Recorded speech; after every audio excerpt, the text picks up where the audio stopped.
Et Dieu, parce que Dieu est le maître des temps et des circonstances. Okay? Voilà. Donc il te dit, veille sur ta chair, prie sans cesse, parce qu'il sait que la chair est faible. Parfois la chair peut te dire, aujourd'hui, ouais, j'ai pas envie, j'ai pas envie.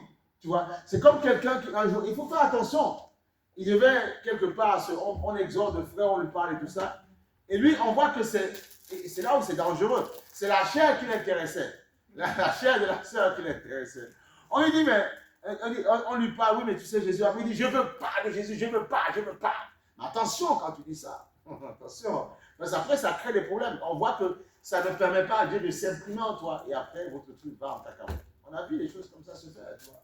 Donc, on voit que c'est la chair qui l'intéressait. Ce n'était pas l'Esprit de Dieu, mais quelqu'un qui l'intéresse. Non, c'est Dieu qui doit toujours t'intéresser. Amen. Voilà. Parce que le jour où la chair que tu aimes bien a des complications, des soucis, tu verras que tu vas dire, mais comme la chair a des soucis, a des problèmes, ça ne m'intéresse plus parce que tu es charnel. Alors que si tu t'accroches dans l'esprit, tu verras le miracle de Dieu arriver. Toute situation compliquée dans nos vies est là pour programmer la victoire de Jésus-Christ.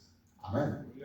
Toute situation compliquée est là. Normalement, tout combat, toutes les épreuves, la Bible nous dit que nous triomphons dans toutes nos épreuves. Donc, quelle que soit la situation qui se passe, forcément, nous aurons la victoire. J'aime bien mon gars, écoute là, t'es attentif, c'est bien. Tu vois, regarde là, comme ça. Tu vois, non, c'est vrai, toute situation, tu vois. Toute situation, normalement, on peut renverser la situation. On peut forcément renverser la situation. On peut le faire, c'est possible. Amen, c'est vraiment possible de le faire.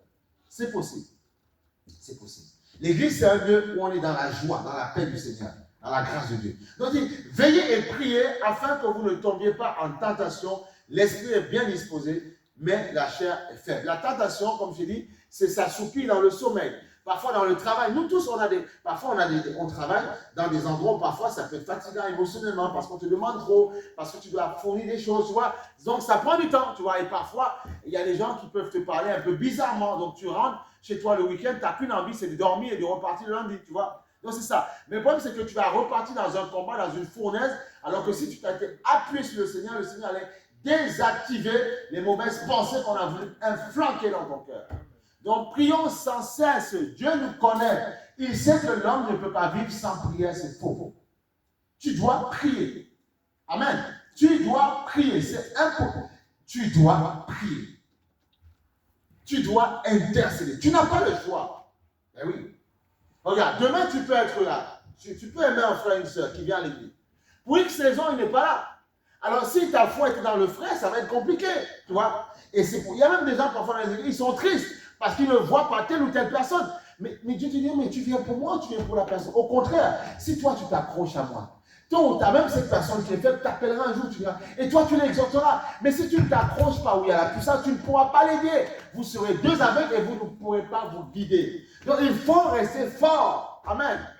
La meilleure façon de prouver à quelqu'un que tu l'aimes, que tu es mon meilleur copain, ma meilleure copine, c'est de toi de t'accrocher à Jésus pour l'aider quand il sera faible. Amen.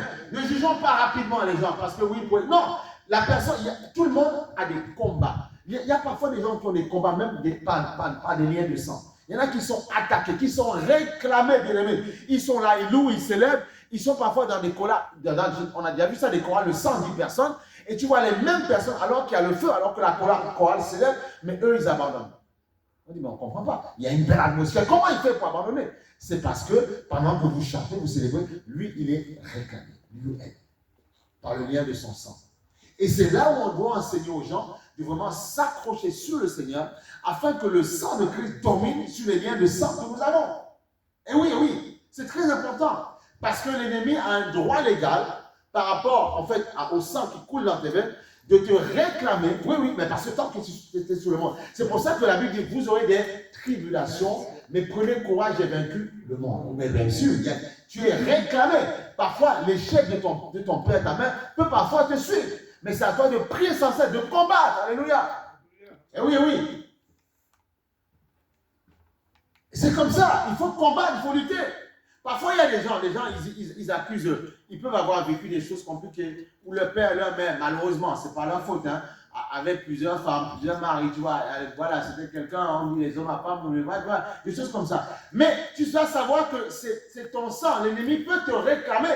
Femmes comme hommes parfois, il y a des femmes parfois, elles sont là à gauche, à droite, tu ne comprends pas pourquoi. Mais souvent elles sont réclamées. C'est à toi de dire, j'aime mon père, j'aime ma mère, mais la vie de mon père ou de ma mère ne sera pas la mienne. Amen.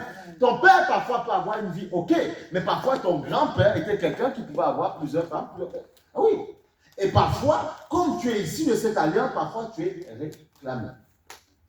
Et oui, alléluia, tu es réclamé des fois. Et c'est pour ça qu'il faut prier sans cesse, okay? Afin de soumettre justement ton corps et pour pouvoir vivre une vie harmonieuse dans le Seigneur. Alléluia. C'est ça, une vie harmonieuse dans le Seigneur. Harmonieuse. Si tu écoutais l'ennemi, qu'est-ce qu'il veut? C'est que parfois, à chaque alliance, chaque union que tu as avec quelqu'un, ben, tu as un enfant. À gauche, à droite. Parfois, on a vu, c'est dommage, hein, on a vu aux Antilles parfois des gens, des jeunes filles, elles ont parfois, à 18, 19 ans, elles ont parfois 4 enfants, 5 enfants du père et du fils. Tu vois, Dieu est capable de faire, mais Dieu peut. On voit que le diable, là, déjà, il te pilonne par ça. Et il sait que quand tu grandiras, ça va être compliqué. Demain, tu auras chaque papa, chaque machin qui va t'appeler. Oui, comment on fait? Une éducation d'enfant. Du coup, même si tu as envie de bâtir un nouveau foyer, ça aura du mal à fonctionner parce que tu seras harcelé à gauche à droite. C'est toi qui gardes l'enfant. Oui, mais c'est moi qui garde. Ah, moi, je ne peux pas parce que je sais. C'est compliqué. C'est très compliqué. Parfois, tu peux être toi dans le Seigneur et la personne dit, moi, je ne veux pas que mon fils ou ma fille aille là-bas. C'est très compliqué. Voilà pourquoi. Et souvent, c'est les réclamations. Ce n'est pas la faute des gens, c'est les réclamations qu'il y a. Voilà pourquoi nous devons prier sans cesse.